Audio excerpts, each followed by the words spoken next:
Internet. Today I'm going to be doing a quick review of The Outer Worlds, Obsidian Entertainment's big middle finger to Bethesda. Alright, so let's start it off. Right at the beginning of the game, they try and distance themselves from Fallout by adding a few funny gags in the opening scenes to give it a new feel, but it seems that even the writers of the dialogue knew how often that they would be compared to Fallout, so they made up at least one dialogue choice in every conversation about cutting to the chase so you can get your quest and be on your way.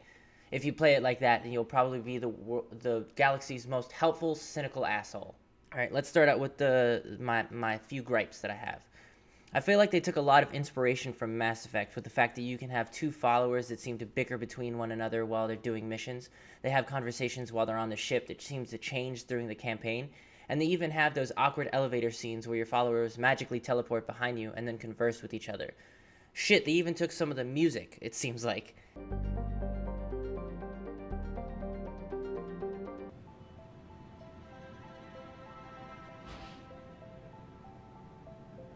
The downside is that they kind of seem to scratch the surface of new ideas. Your followers' conversations never really lead to anything. You can't interrupt the dialogue between the characters because if you try and talk to them during it, it just goes back to the regular dialogue options that we've already exhausted, which is pretty much just leaves you with send home or never mind, which is kind of disappointing. The stealth in the game feels like it's just kind of there. There's no assassinate animation or extra damage that shows up on the screen. You just kind of run up and whack them and they fall over. Granted, you do get extra damage, but it doesn't really seem like it. Your followers don't get caught while you're in stealth, which is cool, but the problem is there's one follower named Sam who is a cleaning robot that doesn't crouch nor hide when you do so. So he just kind of stands out in the open and making loud clanking noises as a 2-ton metal robot would. Just kind of throws away the immersion, which is weird. But either way. And lastly, the phobias that you pick up in the game by being hurt by a similar foe multiple times to change up your playstyle is cool and a really neat concept. The problem is when you take those disads, it gives you a perk, and the perks are subpar at best. I find myself having a hard time picking the perks when I'm handed them for leveling up, let alone when they're given to you randomly when you've been shot enough to have PTSD.